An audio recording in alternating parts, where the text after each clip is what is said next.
The stars stretched endlessly across the viewport of the research vessel Harmony's Light. Captain Velnus stood on the bridge, watching the cosmic dust patterns that his science team had been studying for the past 6 weeks. The Zeltharian expedition was peaceful, as all their missions were. The Galactic Council had long ago determined that exploration through understanding was far superior to conquest. Velnus was proud of his crew.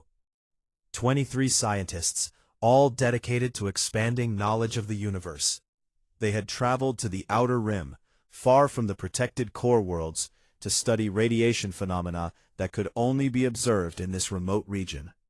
It was routine work, the kind that required patience and precision rather than bravery. That changed when the sensors started screaming. Chief Science Officer Melnara rushed to her console, her four-fingered hands dancing across the holographic controls. Her skin shifted from its usual blue to a pale gray, a sign of distress among her species. "Captain, we have 12 vessels approaching at high velocity," she reported, her voice trembling slightly. "Their configuration matches Kravik's radar patterns." The name sent ice through Velnus's veins. The Kraviks were nightmares made real, pirates who swept through remote systems and enslaved entire crews. They sold their captives to labor colonies, or worse. The Galactic Council had tried to stop them for decades, but the raiders were too scattered, too mobile, too vicious. "Activate defensive screens," Velnus ordered, though he knew it was futile. The Harmony's Light was a research vessel, equipped with basic shields meant to protect against radiation and microasteroids, not military-grade weapons. "Send a distress call on all Council frequencies." The Kravik ships appeared on the view screen moments later. They were ugly vessels, all sharp angles and exposed weapon ports, built for intimidation as much as combat. The lead ship fired a warning shot that splashed harmlessly against the Harmony's Light's shields, but the message was clear. Melnara worked frantically at the communications console. "Captain, the automated distress system is active. It's scanning for the nearest military response team." She paused, her eyes widening at her readout. "Sir, the system has detected a military vessel, but the location is strange. It's showing coordinates in the quarantine zone." The quarantine zone? Velnus felt his respiratory system constrict. That's Deathworld territory. The system must be malfunctioning. Override it and broadcast to Council space only. "I'm trying, but the beacon has already transmitted. The protocol locked in on the closest military asset and sent coordinates automatically." Melnara looked up from her console, fear evident in her expression. "Captain, we just sent an SOS to the Deathworlders." Before Velnus could respond, the Kravik ships opened fire in earnest. The Harmony's Light shuddered as plasma bolts struck the shields. Warning alarms blared throughout the vessel. The crew members not on the bridge secured themselves in emergency shelters, following evacuation protocols they had practiced but never expected to use. "Shields at 60%, reported the engineering officer. "They won't hold for more than a few minutes under sustained assault." Velnus gripped his command chair, forcing himself to remain calm. His crew needed him to be strong. "Prepare the escape pods. We'll surrender if necessary. Better to be enslaved than dead." Perhaps the Council will mount a rescue mission. Far across the galaxy, in a solar system that existed in Galactic Council databases under the classification Deathworld Sigma 7, Extreme Hazard, Quarantine Enforced, the distress signal arrived. Luna Station orbited Earth's moon, a massive military installation that served as humanity's first line of defense against potential threats. The station's communications array detected the alien signal immediately, and automated systems routed it to the command center.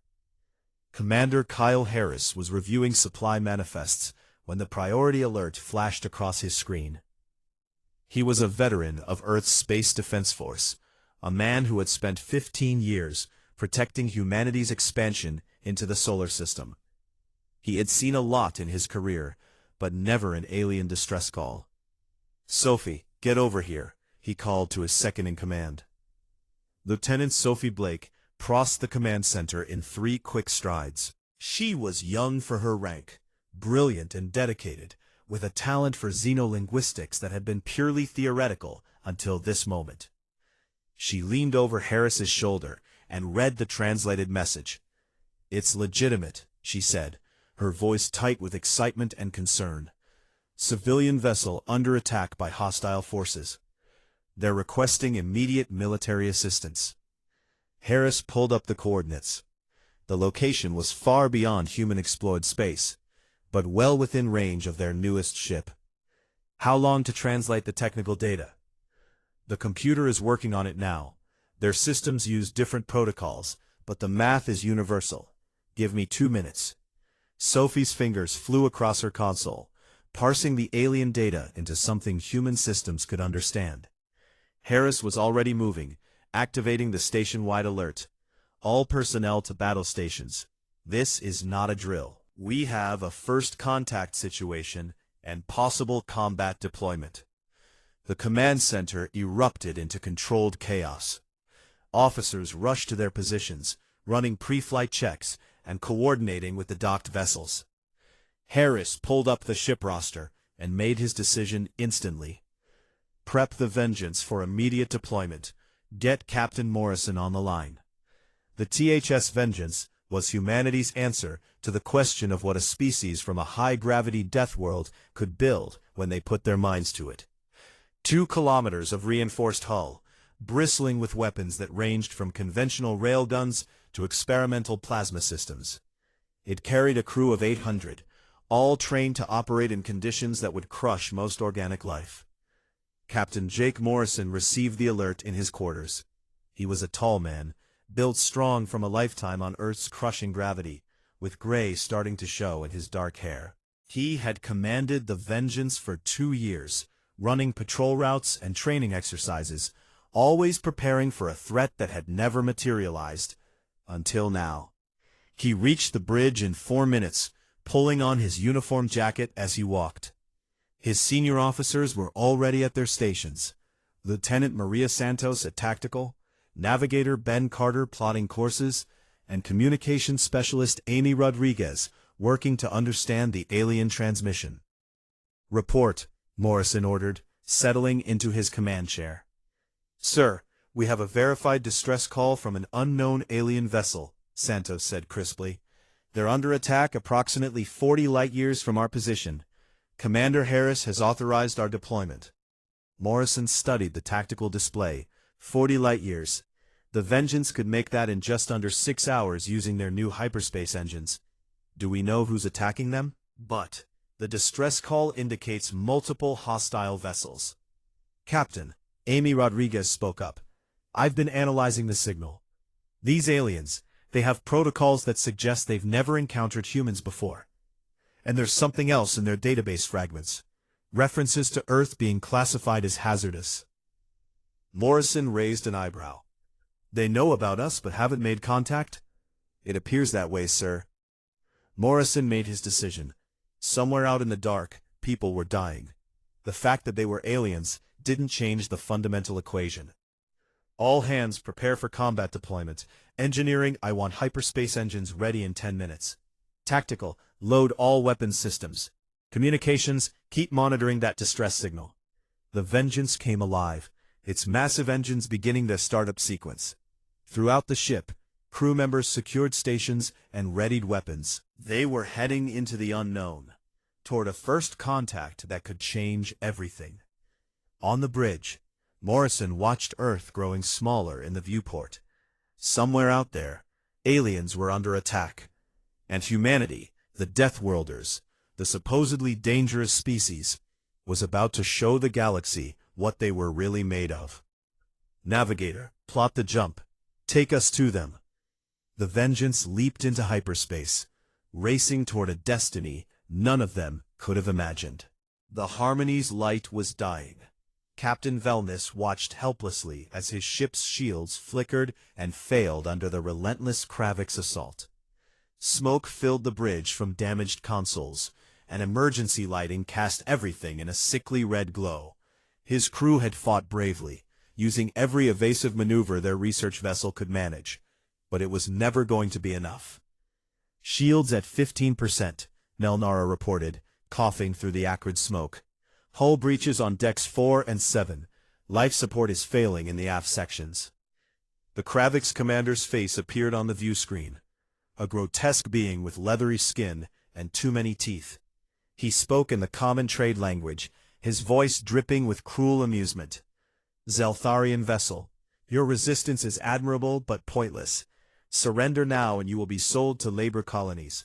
Resist further and you will be sold as spare parts. Choose quickly." Velnus was about to give the order to surrender when Melnara gasped. "Captain, something just appeared on sensors. A massive energy signature dropping out of hyperspace directly behind the Kravix formation." Every screen on the bridge switched to show the newcomer. What emerged from the Terran space was something from a nightmare. The ship was enormous, easily 5 times the size of the largest Kravix raider. Its hull was dark and angular, covered in what could only be weapon emplacements. It moved with predatory grace, despite its size, like some deep space hunter stalking prey. The Kravix vessels immediately ceased their attack on the Harmony's light, turning to face this new threat.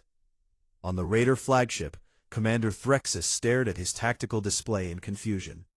The ship's design was unlike anything in his extensive database of known vessels. Its energy signature read like a flying weapons platform. "Scan that vessel," Threxus ordered.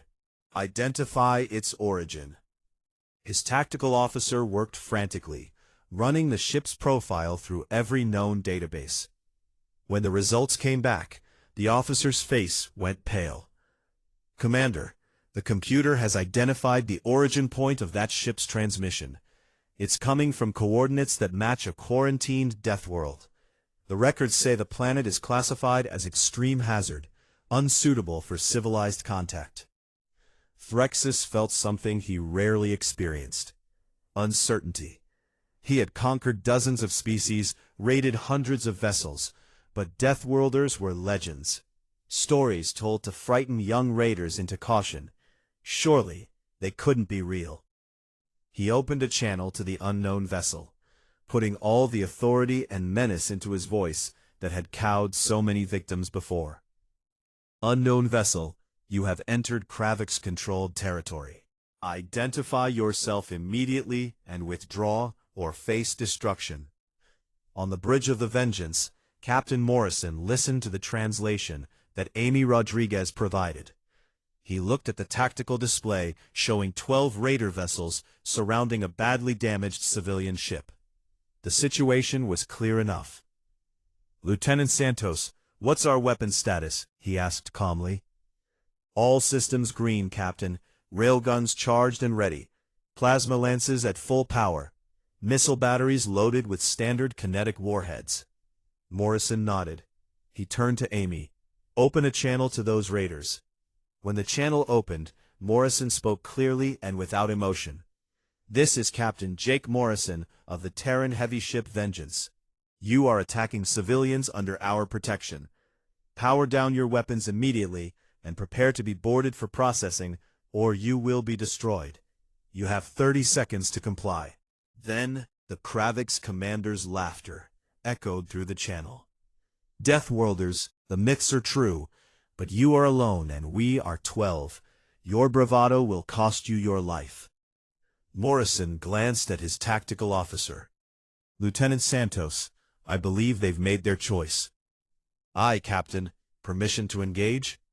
"Granted. Show them what humans build." The Kravix formation opened fire first, a massive barrage of plasma bolts and kinetic missiles that lit up space like a small sun. It was enough firepower to vaporize most Council vessels, enough to crack open a small moon. The Vengeance's shields absorbed every hit without even flickering. The ship's defensive systems, designed to operate in the radiation-soaked environment of Earth's magnetosphere, barely registered the attack. "Their weapons are ineffective against our shields," Santos reported, returning fire. The Vengeance's railguns spoke first. They were simple weapons by human standards, just tungsten rods accelerated to incredible velocities by electromagnetic force. But when those rods struck the Kravik's vessels, traveling at a significant fraction of light speed, the results were catastrophic. The first 3 raider ships simply disintegrated. The kinetic energy of the impacts converted instantly to heat and light, creating brief new stars in the darkness. There were no explosions, no dramatic deaths. The ships and everyone aboard them were converted to plasma in microseconds. The Kravik's formation scattered in panic. Threxus screamed orders, trying to coordinate evasive maneuvers. But his raiders had never faced an enemy like this. They were predators who had always been the strongest thing in the room. Now they were prey. The Vengeance's plasma lances activated next. Streams of superheated matter contained in magnetic fields and traveling at relativistic speeds reached out across space. They carved through raider hulls like a cutting torch through paper. 4 more ships died in the next 20 seconds. Their crews flash vaporized before they could even scream. "Targets attempting to flee," Santos reported. "Tracking solutions locked." Morrison watched the tactical display with professional detachment. He felt no joy in the destruction, but neither did he feel remorse.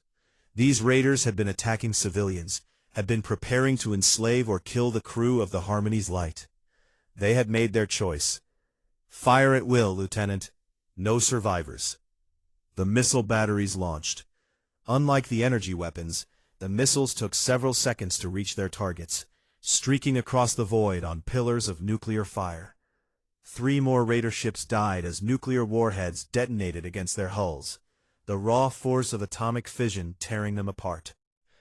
Only 1 Kravik's vessel remained, the flagship. Threxus tried desperately to jump to hyperspace, but his engines had been damaged in the initial exchange. His ship limped away, emergency thrusters firing erratically. "Disable that ship," Morrison ordered. "I want prisoners for interrogation." A single missile launched from the Vengeance, this one equipped with a precision guidance system.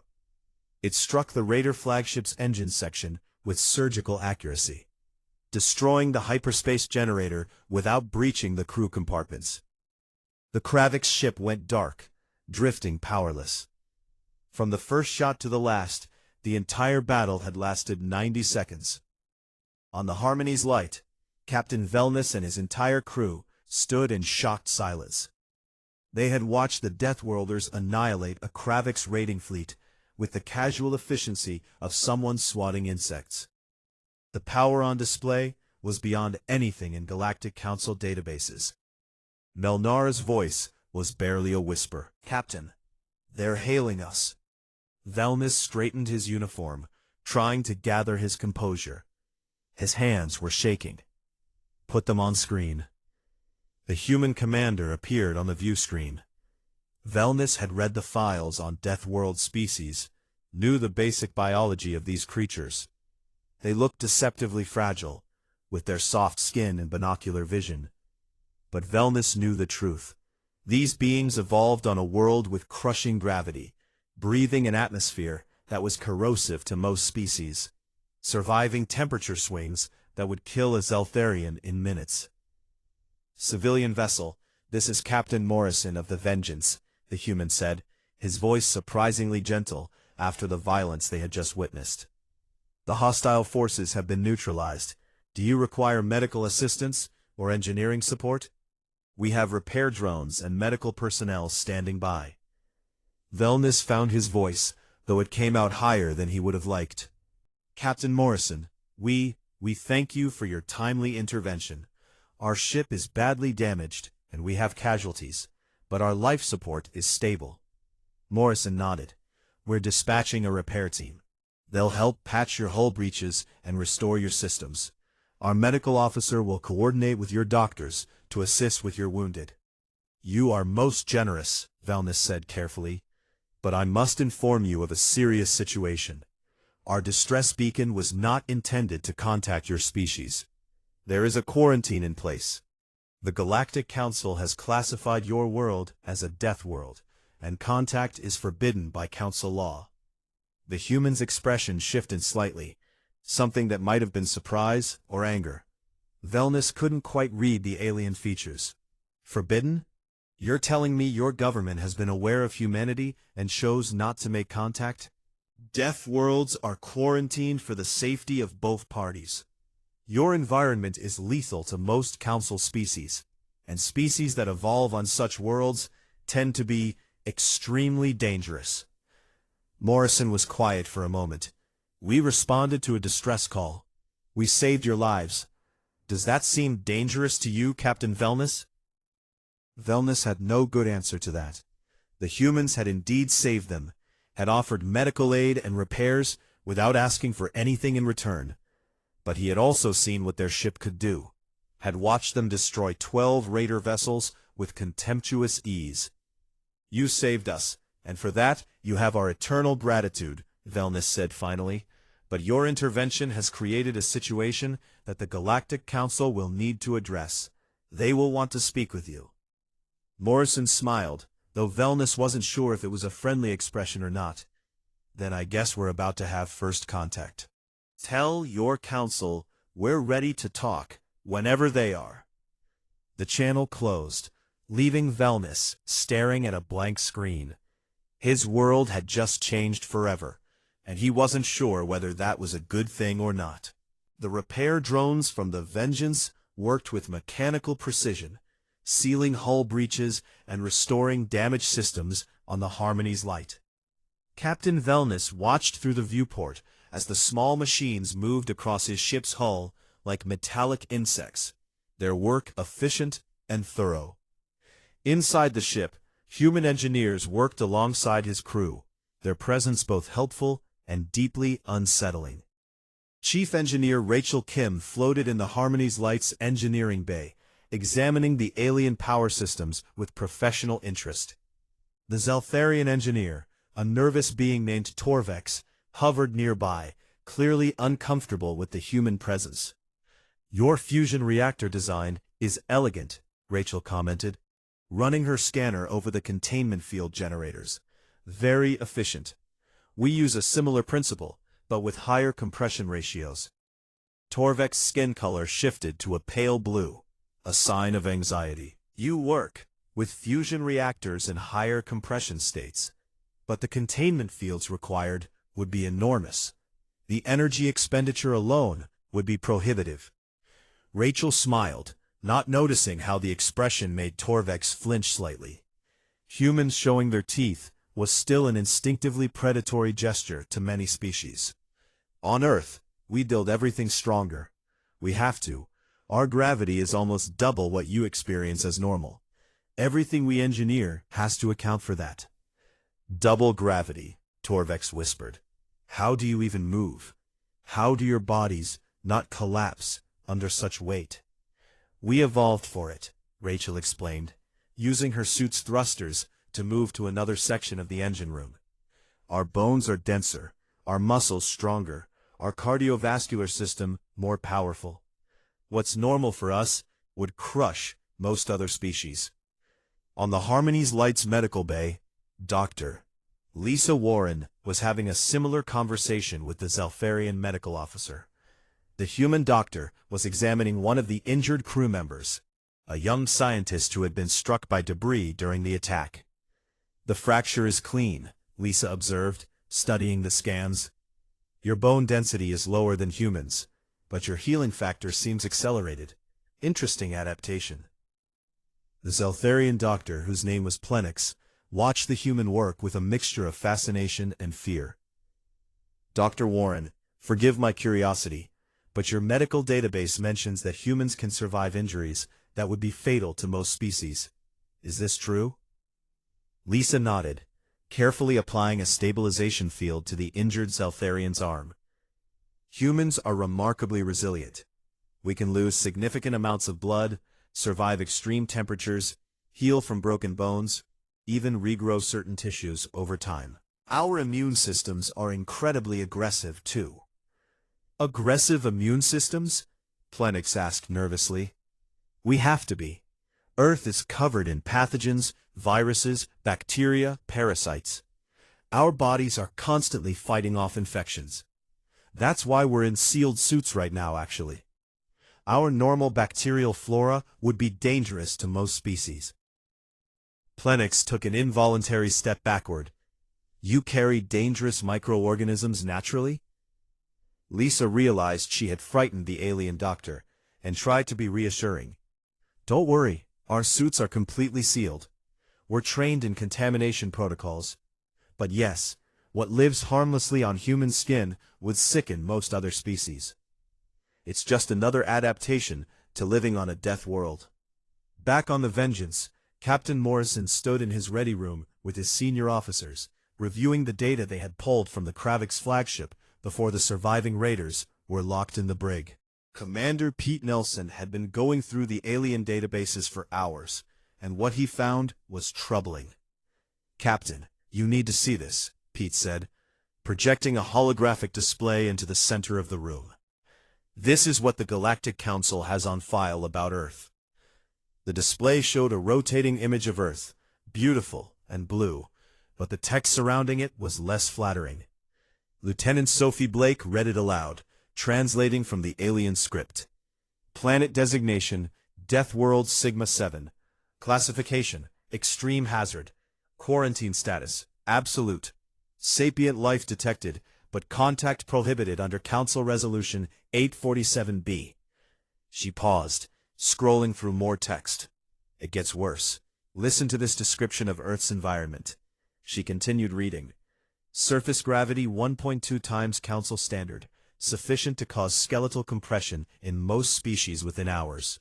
Atmospheric composition includes 21% free oxygen, highly corrosive and toxic to methane-based life. Temperature variations exceed 50 degrees on the standardized scale. Tectonic activity categorized as extreme, with constant seismic events and volcanic eruptions. Lieutenant Maria Santos shook her head. They're making Earth sound like hell. To them, it probably is, Commander Pete Nelson said. Keep reading, Sophie. Sophie scrolled further. Native life forms display unprecedented aggression and predatory behavior. Dominant species evolved from pursuit predators with binocular vision, indicating hunting heritage.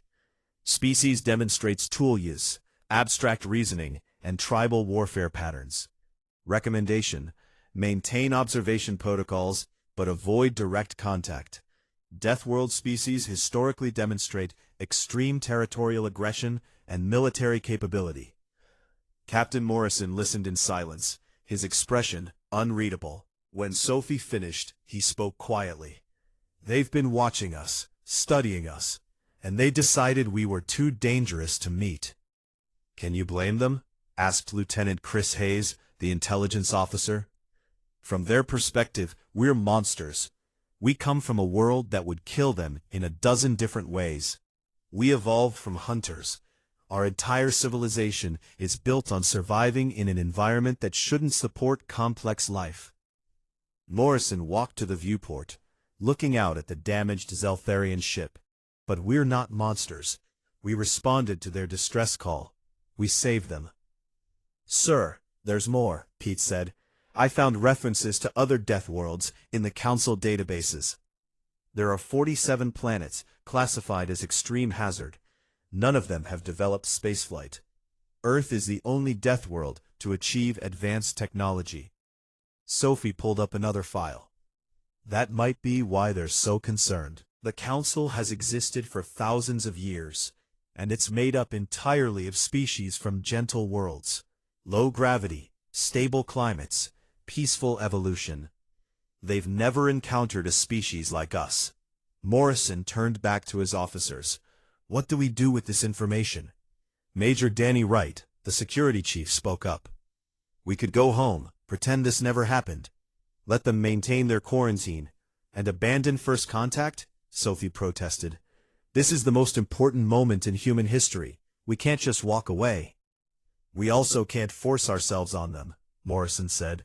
They're clearly afraid of us, and given what we just did to those Kravik's raiders, maybe they have reason to be. Dr. Lisa Warren's voice came through the communication system. "Captain, I think you should come to the medical bay. We have a situation."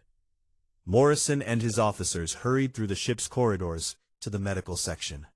Inside, they found one of the rescued Zeltharians, a young scientist, in the middle of what appeared to be a panic attack. The alien was hyperventilating, skin color shifting rapidly through several shades, while Dr. Warren tried to calm him. "What happened?" Morrison asked quietly. Lisa spoke in a low voice. "He asked about Earth. I showed him some basic environmental footage. Nothing dramatic, just landscapes and cities. He saw a video of a thunderstorm and had this reaction." Morrison looked at the screen, still displaying the footage. It was a simple time-lapse of a summer storm rolling across the plains. Something any human would find beautiful or perhaps slightly dramatic. To the Zeltharian, it apparently looked apocalyptic. The young alien was speaking rapidly in his own language. Amy Rodriguez, who had followed the captain to medical, translated. "He's saying it's impossible. He doesn't understand how anything could survive such violence. The electrical discharge alone would sterilize the surface. The atmospheric pressure changes would be fatal." Morrison knelt down beside the frightened alien, moving slowly and carefully. "Tell him it's okay. Tell him that storm is normal for us. It's just weather." Amy translated, but the words seemed to make things worse. The Zeltharian stared at Morrison with wide eyes. "Just weather," Amy translated the response. "He says we're insane. He says our world is trying to kill us constantly, and we act like it's normal." Morrison realized something in that moment. The gap between humans and the rest of the galaxy wasn't just physical or technological. It was fundamental. Earth had forged humanity in fire and storm and endless challenge. They had learned to laugh at danger, to build civilizations in the face of chaos, to thrive where others would die screaming. "Amy, tell him this," Morrison said carefully.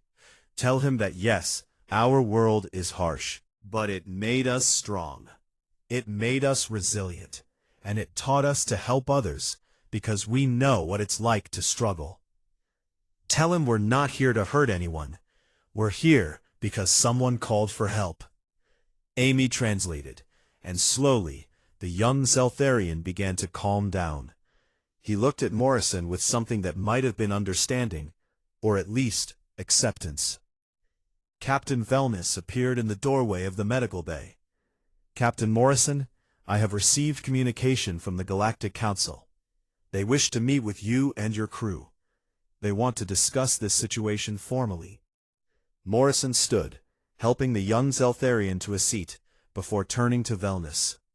"We're ready to talk whenever they are. They have proposed a neutral meeting location," Velness continued, "a diplomatic station called Sanctuary 1.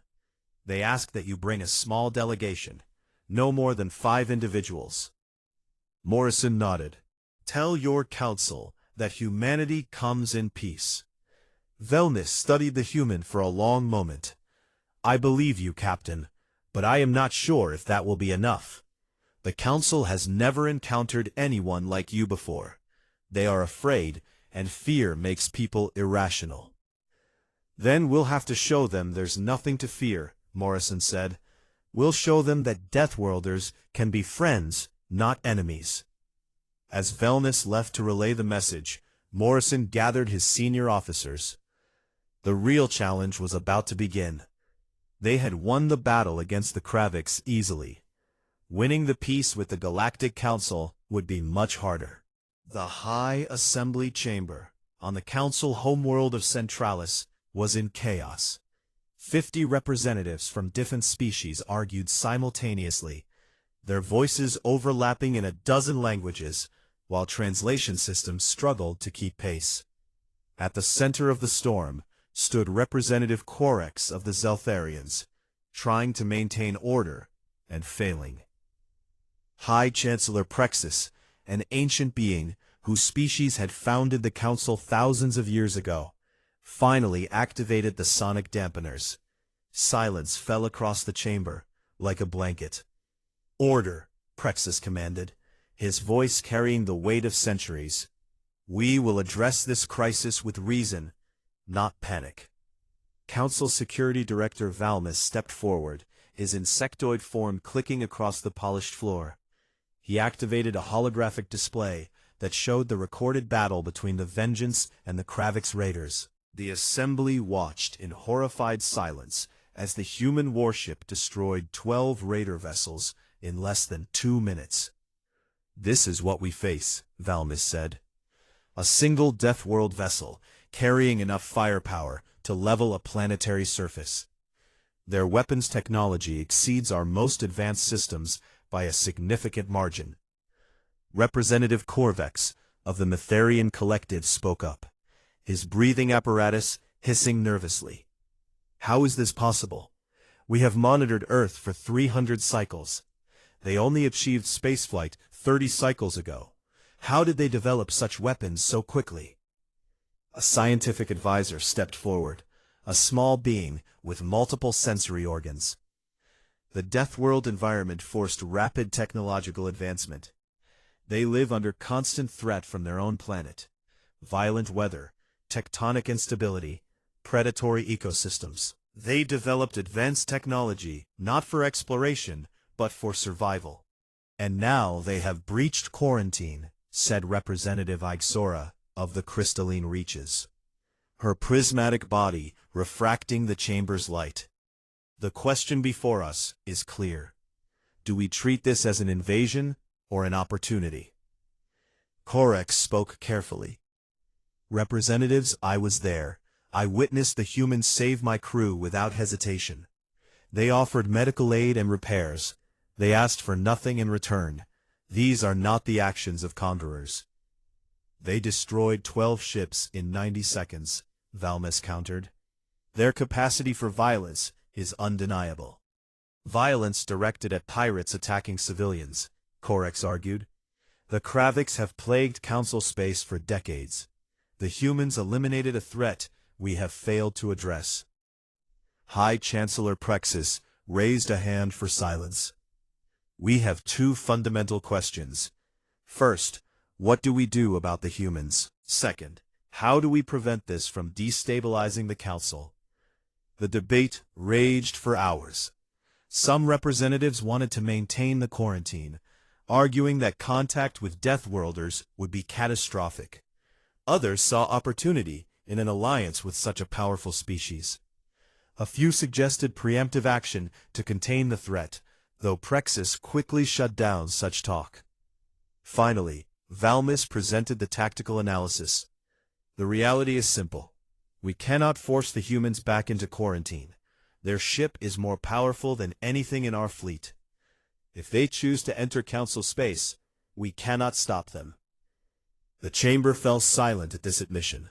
For the first time in Council history, they faced a species they could not control through military force.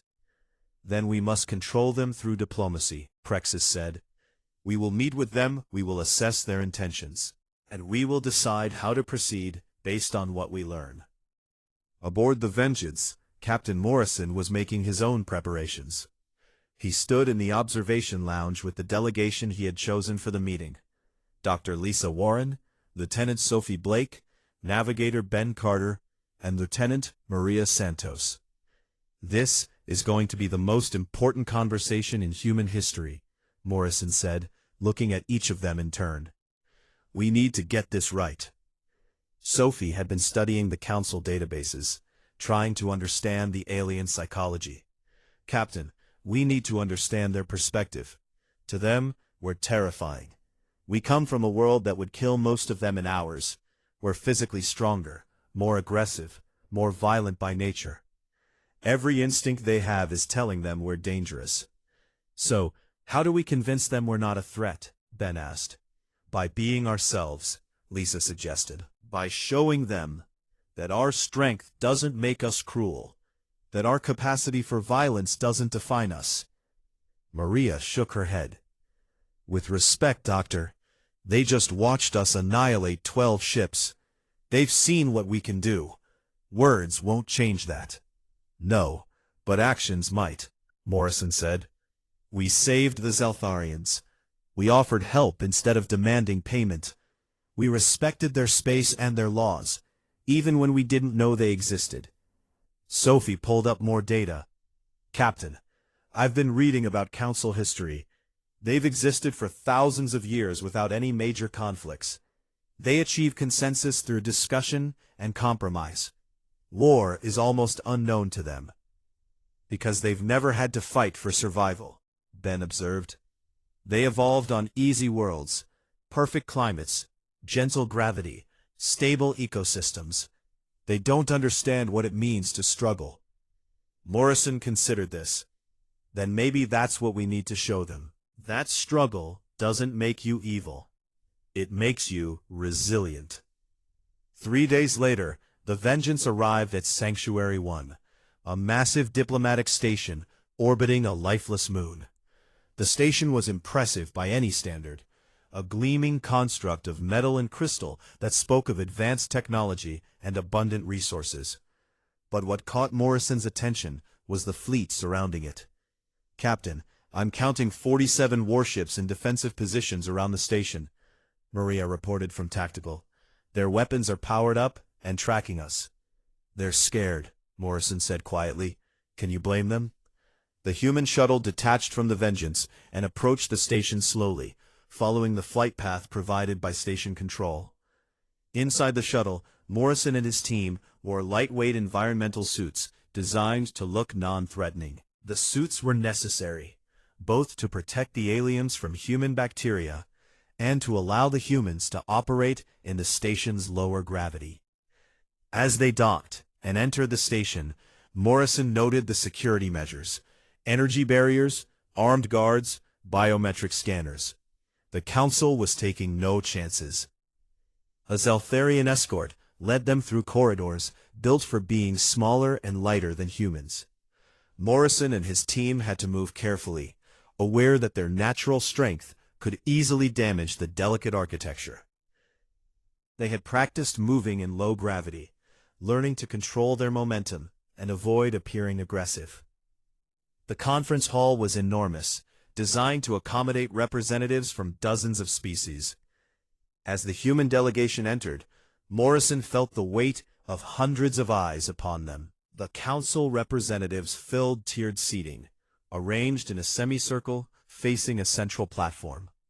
High Chancellor Prexus stood at the center, ancient and dignified. He spoke through a translation device, his words coming out in clear English. Humans of Earth, you stand before the Galactic Council. You have breached a quarantine established for mutual protection. You have demonstrated military capabilities that concern us greatly. We must decide how to proceed. Morrison stepped forward, moving with deliberate care. He had practiced this speech 100 times, but now, facing the assembled representatives of galactic civilization, the words felt inadequate. Chancellor, members of the Council, my people received a distress call from civilians under attack. We responded, because that is what we do. We protect those who cannot protect themselves. We didn't know about your quarantine. We didn't know you existed. We only knew that someone needed help. Valmis spoke up from his position in the assembly. You claim noble intentions, but we have seen your capabilities. A single ship destroyed 12 vessels in under 2 minutes. Your world produces warriors where we produce scholars. How can we trust that your help today will not become conquest tomorrow? Before Morrison could respond, Dr. Lisa Warren stepped forward. May I speak, Chancellor? Prexus nodded. You may address the Council. Lisa looked around the chamber, meeting alien eyes with calm confidence. I am a physician. I have spent my entire career healing people, saving lives. Yes, I come from a harsh world. Yes, my species has fought wars and built weapons. But we have also built hospitals. We have created medicine and art and music. We have written poetry about the beauty of storms and the joy of sunrise. She activated a small holographic projector, showing images from Earth.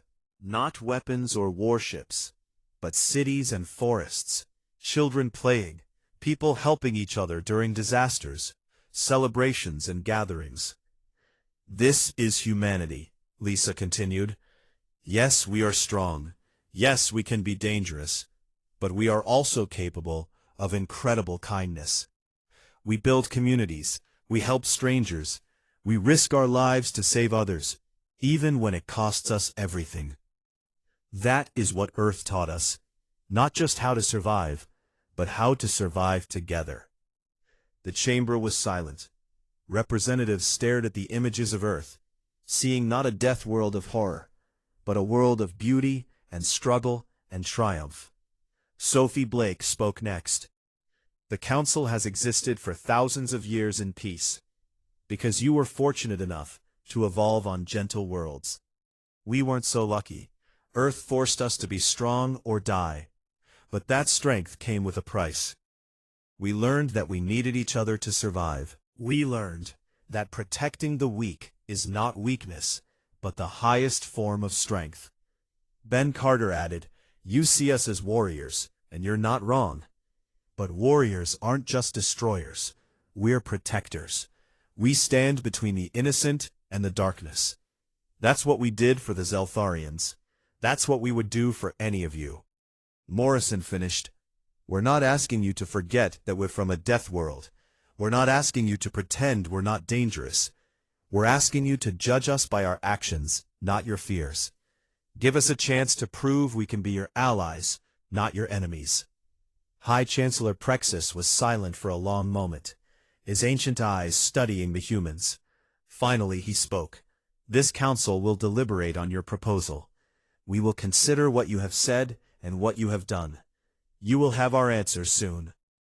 As the human delegation was escorted out, Morrison caught Representative Corex's eye. The Zeltharian gave a small gesture that might have been encouragement or support. The fate of human-alien relations now rested in the hands of the Council. The deliberation chamber of the Galactic Council was built for careful thought and measured debate. High Chancellor Prexus sat at the center of a circular table, surrounded by the senior representatives who would decide humanity's fate. The weight of this decision pressed on everyone present.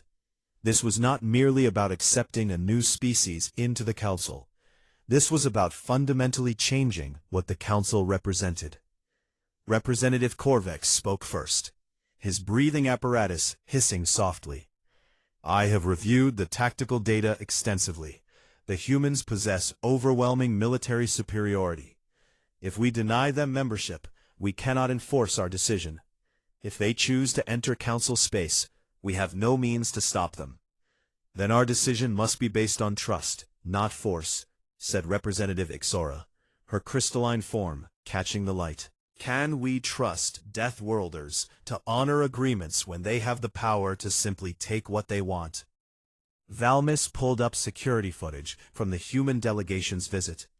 "Observe their behavior. They moved carefully through our station, aware that their strength could damage our infrastructure. They controlled themselves constantly. This suggests discipline and respect for others." Corex leaned forward. "I have spent more time with the humans than any of you. I have seen their compassion. When they repaired my ship, they worked alongside my crew as equals. Their medical officer treated our wounded with the same care she would give her own people. These are not the actions of conquerors." "But can we ignore their capacity for violence?" challenged another representative. "They destroyed 12 ships in 90 seconds. What happens when we disagree with them? What happens when our interests conflict?" High Chancellor Prexus raised a hand for silence. "The question is not whether the humans are dangerous. They clearly are. The question is whether that danger is directed at us or in defense of us." Representative Corex, you have unique insight. What is your assessment? Corex considered his words carefully. The humans responded to a distress call across dozens of light years. They risked their lives for beings they had never met. They offered aid without expecting payment. They honored our laws, even when those laws had been used to hide from them. He paused. "Chancellor, in my long life I have met many species. Some are peaceful but weak. Some are strong but cruel. The humans are the first I have encountered, who are both strong and kind. That combination is rare and valuable. The debate continued for hours, weighing risks against opportunities, fear against hope. The decision needed to be unanimous for such a significant change to council policy. One by one, the representatives cast their votes. Some voted yes immediately, convinced by what they had seen. Others hesitated, their fears visible, but ultimately agreed. When the last vote was counted, the decision was unanimous. "We will propose an alliance," Prexis announced, "but with conditions. We must ensure that this partnership benefits both parties and protects the Council's fundamental values." In the waiting room of Sanctuary 1, Captain Morrison and his delegation sat in chairs designed for smaller beings, trying to remain patient. They had been waiting for 6 hours while the Council deliberated.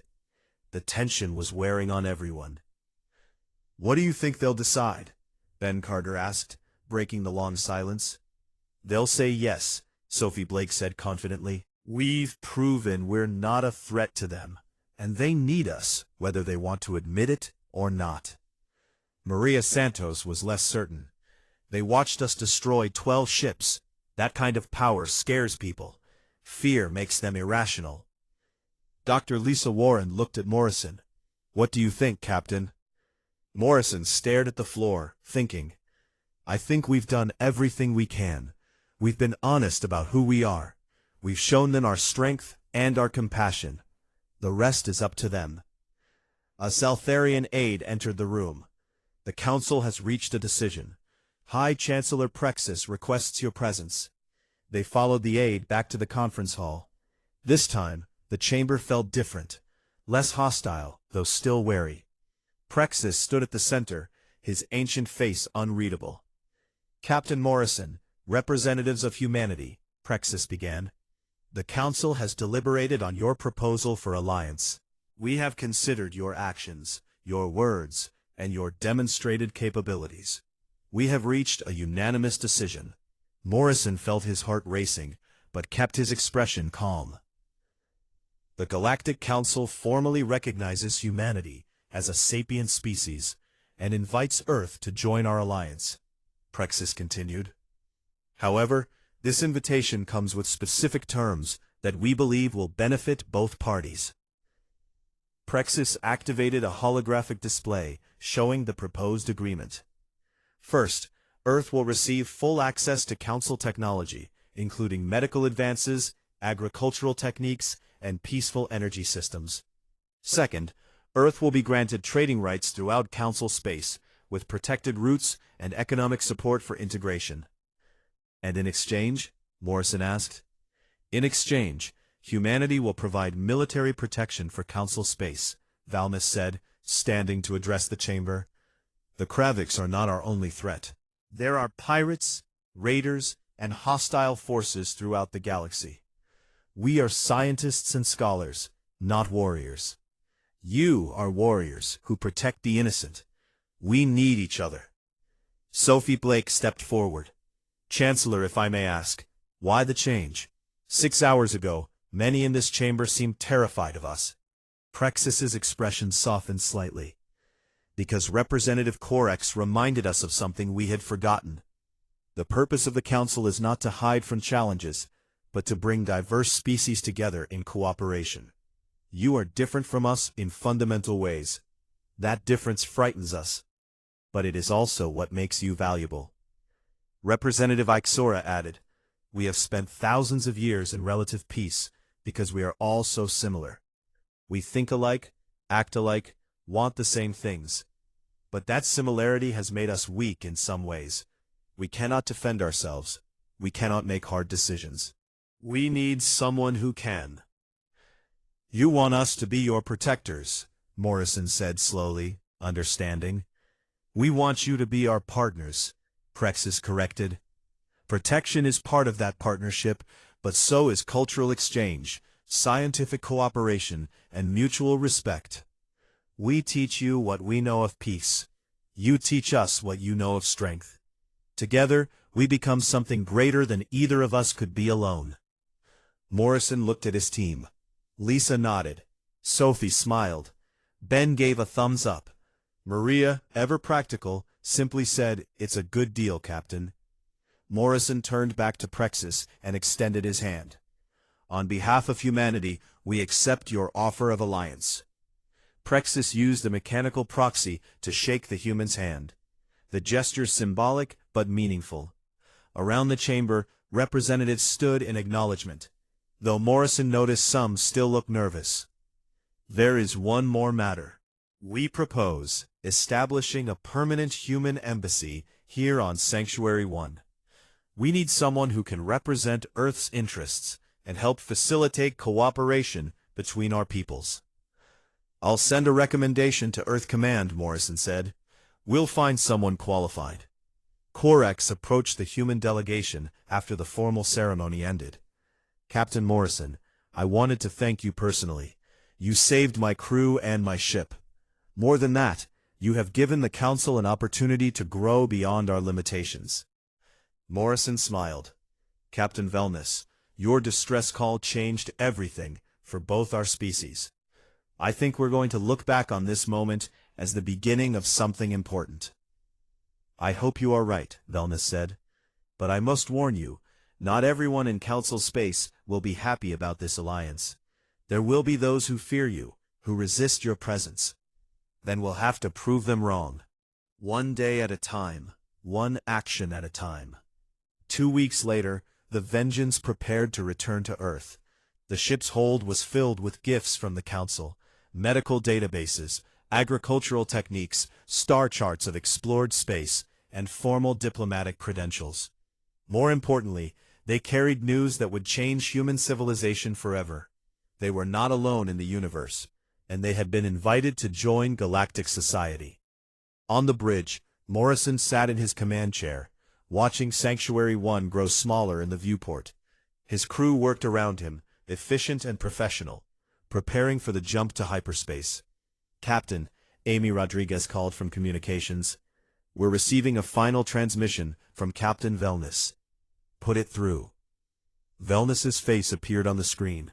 "Captain Morrison, on behalf of the Zelfarian people, I want to say thank you one final time. You responded to our call when you had no obligation to do so. You fought for us when we were helpless, and you showed the galaxy that Deathworlders can be heroes." Morrison felt a lump in his throat, but kept his voice steady. "Captain Velness, you and your crew showed us that the universe is full of good people worth protecting. We'll see each other again soon. Earth is opening an embassy on Sanctuary 1. "I look forward to it," Velness said. "Safe travels, Captain. May your journey home be peaceful." The transmission ended. Morrison looked around his bridge, at the crew who had made this possible. They had traveled into the unknown, faced impossible odds, and changed the course of human history. "Navigator, set course for Earth," Morrison ordered. "It's time to go home." The Vengeance jumped to hyperspace, carrying the promise of a new era.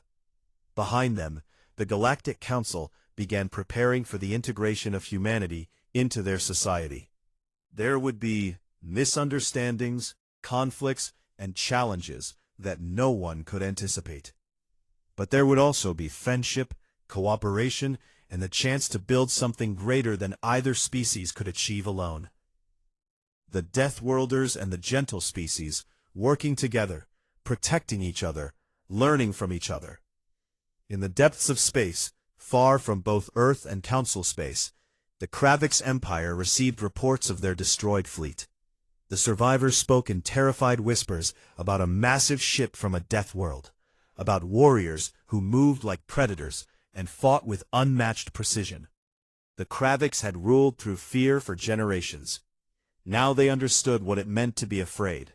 There were new players in the galaxy, protectors from a world that forged its children in fire and storm. The age of Kravix dominance was ending. The age of human council cooperation was beginning. And somewhere on Earth, billions of humans went about their daily lives, unaware that everything was about to change. They had reached for the stars, and found friends waiting. They had offered help to strangers, and been invited to join a civilization thousands of years old. They were Deathworlders, yes, dangerous, strong, capable of terrible violence. But they were also capable of incredible kindness, boundless curiosity, and unwavering loyalty to those who earned their trust. The galaxy would never be the same. And that, Captain Morrison thought, as Earth appeared in the Vengeance's viewport, was exactly how it should be. The adventure was just beginning.